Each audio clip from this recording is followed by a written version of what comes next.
عن عبد الله بن عمر وأبي هريرة رضي الله عنهم عن رسول الله صلى الله عليه وسلم أنه قال إذا اشتد الحر فأبردوا عن الصلاة فإن شدة الحر من فيح جهنم.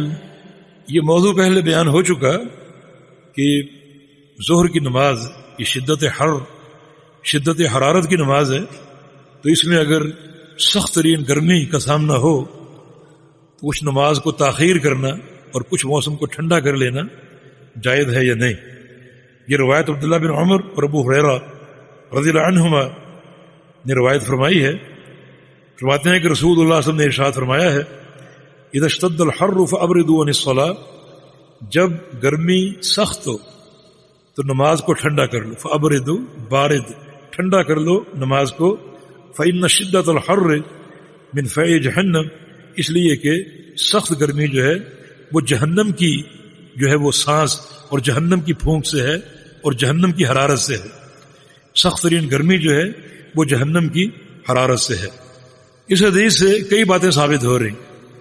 ایک تو گرمی کی شدت میں جو ہے وہ نماز کو تاخیر کرنا جائز ہے اور ٹھنڈا موسم کر لینا جائز ہے، لیکن اتنی تاخیر نہ کریں کہ جو افضل وقت ہے وہ گزر جائے یا گزرنے کے قریب ہو جائے.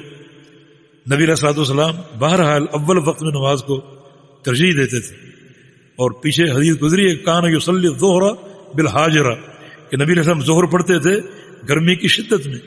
اور صحابہ کہتے ہیں کہ ہم گرمی کی شدت کی وجہ سے اپنے کپڑے بچھا لیتے تھے جو اوپر اوڑے ہوتے تھے تاکہ سجدہ ہم جو ہے وہ آسانی سے کر لیں، کیونکہ زمین بڑی سخت گرم ہوتی تھی. تو اس کیفیت میں نماز کو کچھ لیٹ کر لینا تاکہ موسم کچھ ٹھنڈا ہو جائے درست ہے.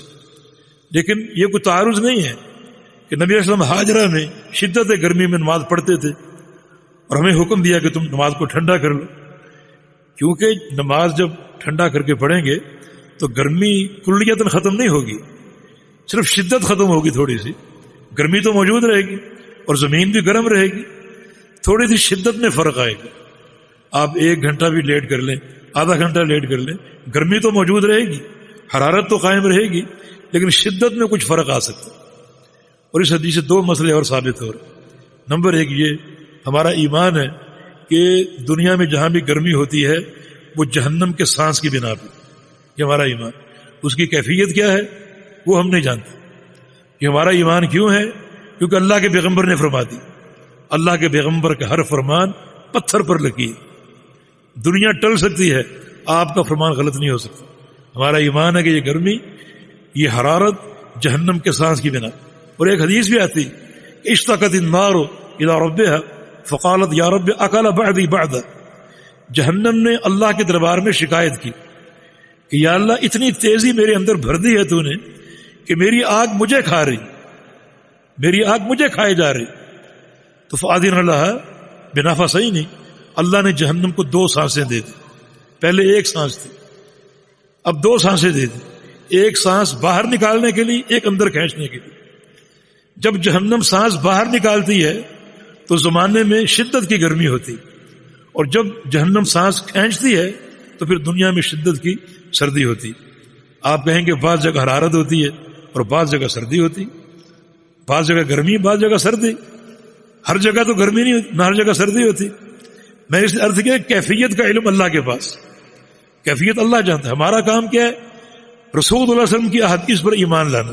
وہ ہمارا ایمان ہے کہ یہ جو حرارت یا برودت ہے یہ جہنم کی سانسوں کی بنا پر. جہنم اگر سانس باہر نکالتی ہے تو دنیا میں حرارت پھیل جاتی ہے شدت کی، اور جب سانس کھینچتی ہے دنیا میں ٹھنڈک پھیل جاتی ہے. اور حدیث میں یہ بھی دلیل ہے کہ جہنم اس وقت بھی موجود ہے، اس وقت بھی موجود ہے. جہنم بھی موجود ہے، جنت بھی موجود ہے. ہم اہل سنہ کا یہ عقیدہ ہے کہ جہنم بھی موجود ہے اور جنت بھی موجود ہے. ایک گروہ معتزلہ کا، یہ اہل کلام، یہ عقل پرست لوگ، وہ کہتے ہیں کہ جہنم اور جنت موجود نہیں ہے، قیامت کے دن بنائے جائیں گے. وہ کہتے ہیں کہ صدیوں پہلے ان کو بنا کے رکھ دینا ایک عبث کام ہے. جنت کے میوے، جنت کے باغات صدیوں پہلے بنا کر رکھ دینا عبث کام ہے، اور جہنم کی آگ کو روشن کر کے رکھ دینا عبث کام ہے. لیکن نہیں، جنت بھی موجود ہے، جہنم بھی موجود ہے. اس حدیث سے جہنم کے موجود ہونے کا اس بات ہو رہا ہے. اور کتاب و سنت کے بے شمار نصوص اللہ تعالیٰ نے جنت اور جہنم پیدا کر دیے تاکہ جنت کی خلقت کی خبر دے کر جو اہل ایمان ہیں، اہل تقوی ہیں، ان کو اور تسلی دے اور وہ مطمئن ہو جائے کہ جنت بن چکی اور جنت موجود ہے. اور بعض اوقات اللہ تعالیٰ جنت کے مظاہر اور جنت کی نعمتیں لوگوں تک پہنچاتا ہے اپنی قدرت سے، اپنی حکمت بالغہ سے، تاکہ اس سے بھی یعنی لوگوں کی اور تسلی کا سامان پیدا ہو. خبیب رضی اللہ عنہ مشرکین مکہ کی قید میں تھے.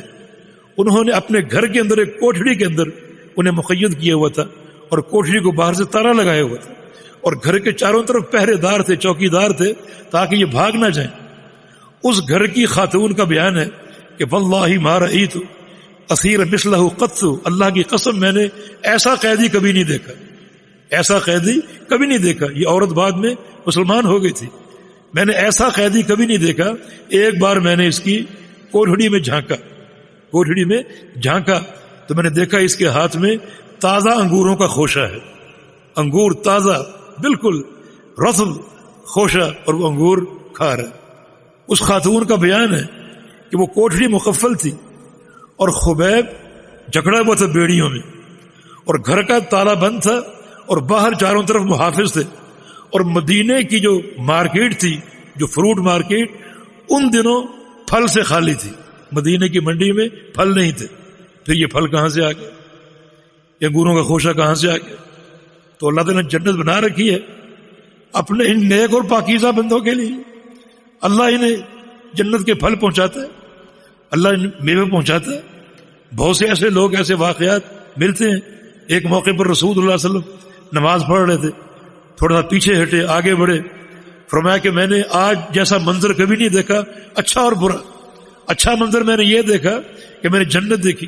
میں آگے بڑھا جنت کا خوشہ توڑنے کے لیے تاکہ تم جنت کے میوے کھلاؤ.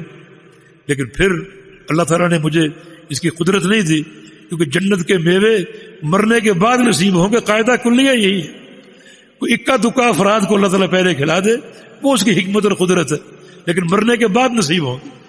فرمایا کہ اگر میں ایک خوشہ توڑ کر لے آتا، ایک خوشہ، لاکلت منہا ما بقیت دنیا، تو ساری کائنات اس ایک خوشے کو کھاتی رہتی جب تک قیامت قائم نہ ہوتی، ایک ہی خوشہ ختم نہ ہوتا. یہ اللہ کی جنت. تو اللہ تعالیٰ یہ مظاہر دکھاتا ہے تاکہ مومنین کے ایمان میں اور صلابت پیدا ہو اور پختگی پیدا ہو.